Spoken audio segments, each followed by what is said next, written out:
Tentang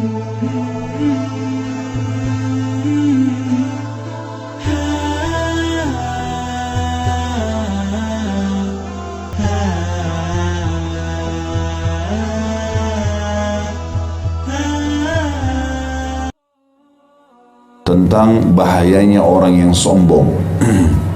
Dan sombong ini congkak, ujub, bangga diri, ya. Ini semuanya adalah sikap yang buruk. Ada sesuatu yang dari dalam diri manusia dikenal dengan congkak. Jadi kalau dasarnya fitrahnya tidak baik, bahasa kita mungkin membahasakannya congkak. Dari dalam jiwanya memang sudah tidak suka. Dia tidak suka orang lain lebih dari dia, kemudian dia pun akhirnya mencibir orang lain dengan mulutnya, dengan tatapan matanya, dengan sikap isyarat tangannya atau apa saja. Dan ini berbahaya karena ini terbentuk dari kecil. Ada juga yang sifatnya eksternal, penyebab dari luar, seperti ujub, bangga diri. Itu karena ada penyebab dari luar, ya. Mungkin karena dia pakai sepatu baru, tas baru, mobil baru, ya, untuk penampilannya Allah SWT berikan paras wajah yang tampan ataupun cantik, ataupun kulit yang bersih dan seterusnya. Ini bisa membawa orang kepada kesombongan. Dan dalam Islam tidak boleh seperti itu. Kapan Allah Subhanahu wa Ta'ala memberikan kelebihan kepada kita, baik paras wajah, rambut, ya, warna kulit, apa saja, ya, kepintaran, ya, kecerdasan, harta, keturunan, ini semua bukan untuk berbangga-bangga dan bukan untuk sombong, tapi semua itu untuk disyukuri dan ditutupi, ya. Bukan malah dipamer gitu. Karena memamer sesuatu itu bisa mengundang hasadnya orang lain.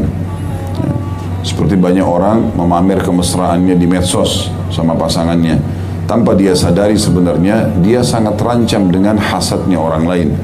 Dan kata Nabi SAW, hati-hati dengan ain, penyakit hasad, karena mayoritas umatku meninggal gara-gara itu. Dan hati-hati dari penyakit ain, karena dia bisa membuat manusia masuk ke dalam kuburan dan membuat unta masuk ke kuali. Dan ini berat sekali. Dan kita tahu fasilitas sihir sekarang adalah foto-foto ini. Maka harusnya seseorang hati-hati. Kadang-kadang karena dia berbangga dengan kemesraannya, dengan ini dan itu, akhirnya bisa, kalau ibadah bisa jadi riya, kalaupun untuk kelebihan dunia bisa mengundang hasadnya orang lain. Kita nggak tahu siapa yang hasad, ya.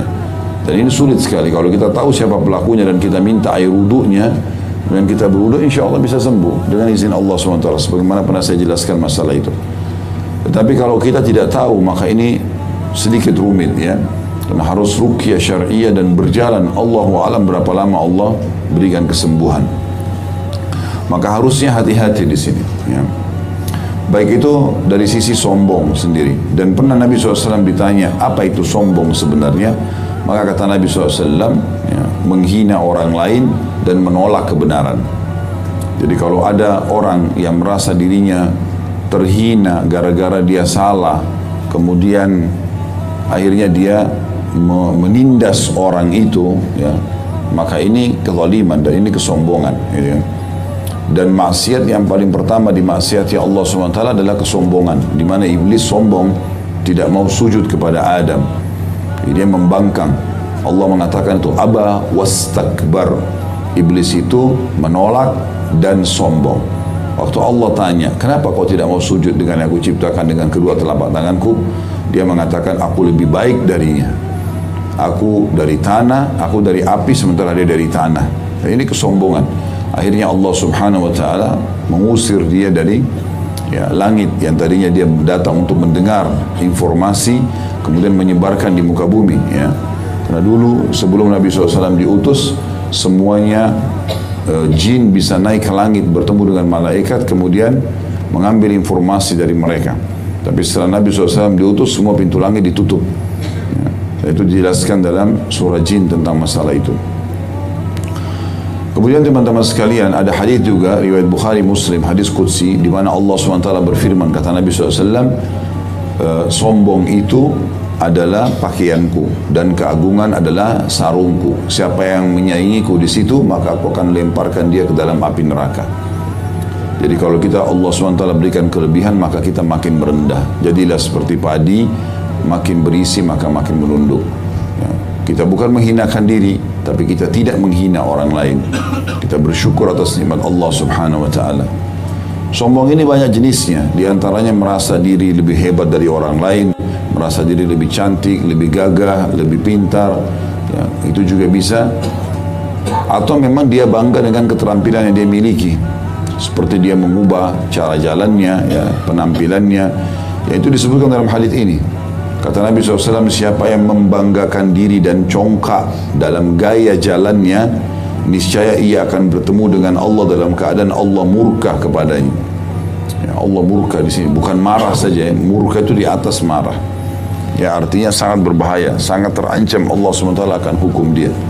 Bagaimana kalau teman-teman melakukan pelanggaran di kantor, kemudian dipanggil oleh dirutnya secara khusus, ya, untuk disidang, maka itu berat sekali, apalagi terancam untuk dipecat sementara kita butuh untuk biaya istri, anak, dan seterusnya. Maka keadaan di akhirat jauh lebih berat daripada itu, karena di sana hanya ada surga atau neraka, tempat penyiksaan abadi neraka atau tempat nikmat abadi surga, dan penentuannya dari sekarang. Di antara hal yang menghalangi orang masuk ke dalam surga adalah kesombongan ini. Makanya hati-hati Bapak Ibu sekalian, kalau pakai sepatu baru nggak usah dibunyi-bunyiin di lantai, ya. Kalau pakai baju baru biasa saja, gitu kan. Mobil baru nggak usah dibuka terus kacanya, ya, supaya kelihatan oh bapak itu baru ganti mobil, atau klaksonnya bunyi terus, ya, supaya orang tahu, atau apalah, ya. Maka tidak perlu semua. Kita boleh menikmati nikmat yang Allah berikan, tapi jangan sampai sombong.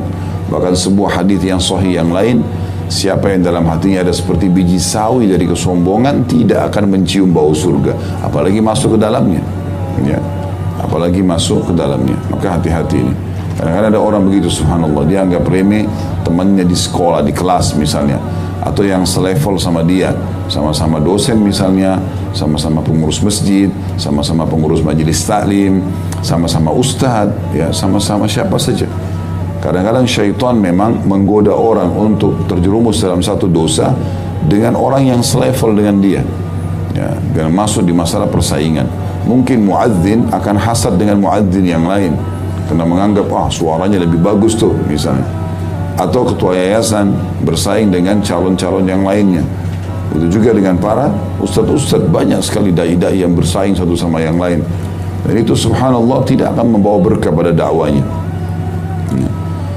Allah subhanahu wa ta'ala menyebutkan tentang keadaan para pendeta dan pastor yang akhirnya di zaman sebelum kita dulu, dari orang-orang Nasrani, mereka jadi hancur, bahkan mereka jadi tidak bisa berdakwah lagi karena Allah bilang bagian bainahum, karena hasad di antara mereka. Lalu sebenarnya harusnya menjadi contoh yang baik.